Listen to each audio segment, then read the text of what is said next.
तुम दो चार ही कदम मगर जरा तबीयत से। दोस्तों, भारत की अर्थव्यवस्था है,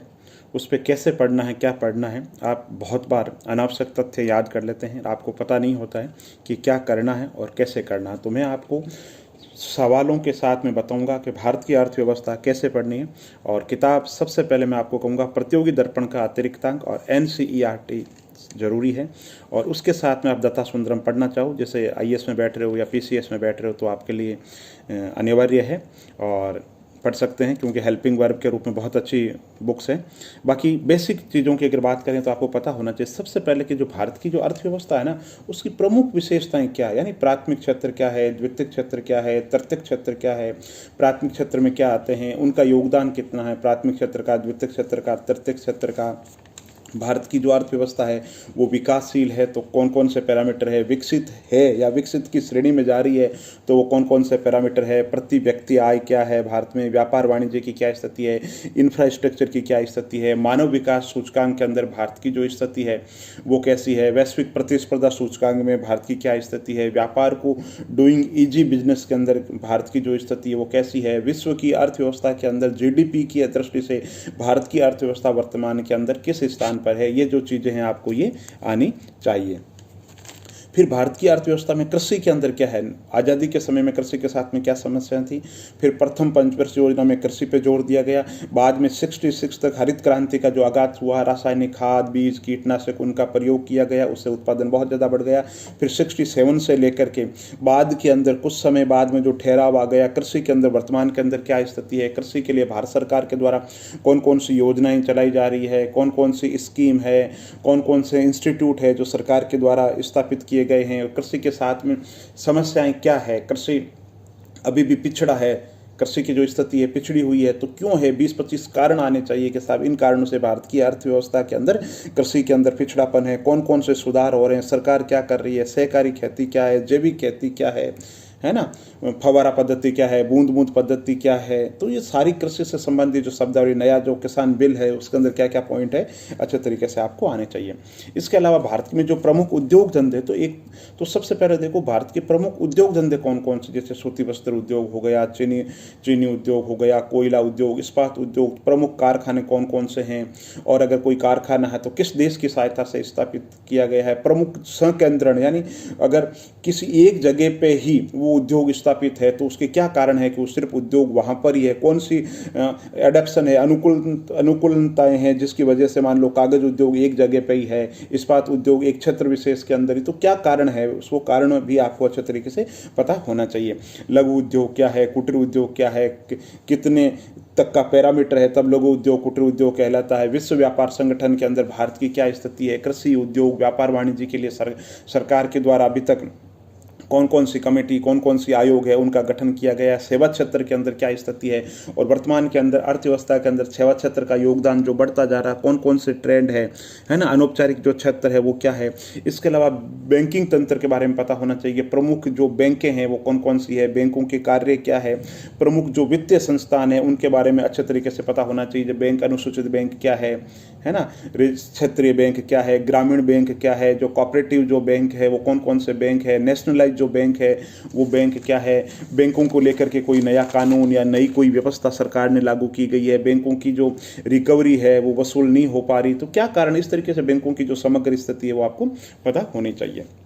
इसी तरीके से दोस्तों अर्थव्यवस्था पढ़ रहे हो तो टैक्स बहुत ज़्यादा जरूरी है, तो आपको पता होना चाहिए कि टैक्स में और सेस में क्या अंतर है, और इसके अलावा प्रत्यक्ष कर कौन से हैं, अप्रत्यक्ष कर कौन से हैं, करों के अंदर भागीदारी शुद्ध रूप से ज़्यादा जो भागीदारी वो कैसे है, करों का जो बंटवारा किया जाता है केंद्र राज्यों के बीच के अंदर वो किस तरीके से किया जाता है। इसके अलावा देश की अर्थव्यवस्था के अंदर जो गरीबी और जो बेरोजगारी है तो सापेक्ष गरीबी क्या है, निरपेक्ष गरीबी क्या है, कैलोरी क्या है, मापने का तरीका क्या है, लकड़वाला आयोग, तेंदुलकर आयोग, योजना आयोग का फॉर्मूला, नीति आयोग की रिपोर्ट, गरीबी को लेकर के सबसे ज़्यादा गरीबी कहाँ पे, कम कहाँ पे, प्रतिशत की दृष्टि से क्या है, और गरीबी बेकारी निवारण के लिए सरकार के द्वारा कौन कौन सी योजनाएं चलाई जा रही है, बेरोजगारी के जो प्रकार है, प्रचंड बेरोजगारी किसे कहते हैं, तकनीकी संरचनात्मक जो भी बेरोजगारी के प्रकार है वो क्या है, उसकी गहराई के अंदर जाओ, उसको समझो कि भाई जो गरीबी है तो क्यों है, उसके पीछे पीछे कौन कौन सी जड़ें हैं, बेरोजगारी है तो उसके पीछे जड़ें कौन कौन सी है। तो ये जो आप तैयारी करोगे तो आप बाद में मुख्य परीक्षा के लिए भी बहुत यूजफुल है। आप साक्षात्कार देंगे तो साक्षात्कार में भी भारतीय अर्थव्यवस्था की बेसिक समझ होनी चाहिए, जड़ों में आपको भाई ये समस्या क्यों है, क्या प्रॉब्लम है, क्या समाधान है, पूरी एक आपके पास में एक दृष्टि होनी चाहिए। इसके अलावा भारत सरकार के द्वारा विभिन्न जो फ्लैगशिप योजनाएं चलाई जा रही है तो क्यों चलाई गई, कब चलाई गई, क्या प्रयोजन है और उसका वर्तमान के अंदर कितना जीडीपी का जो खर्च है कृषि पे किया जा रहा है, उद्योग पे किया जा रहा है, ये पता होना चाहिए। भारत में साक्षरता की जो स्थिति है वर्तमान के अंदर, जनगणना के जो आंकड़े हैं वो आपको बहुत अच्छे तरीके से आने चाहिए। अब तो जनगणना नहीं आ जाएगी, लेकिन अभी आप 1-2 साल में एग्जाम देने ही हैं तो पुराने जो आंकड़े हैं वो भी आपको, अभी वाले जो लेटेस्ट आंकड़े वो अच्छे तरीके से आप तैयार करो। इसके अलावा पंचवर्षीय योजना के अंदर किसमें प्राथमिकता दी गई, किसमें कृषि को प्राथमिकता दी गई, किसमें उद्योग को प्राथमिकता दी गई, किसमें आत्मनिर्भरता को प्राथमिकता दी गई, किसमें सामाजिक सामुदायिक सेवाओं को प्राथमिकता दी गई। और पंचवर्षीय योजनाओं के अंदर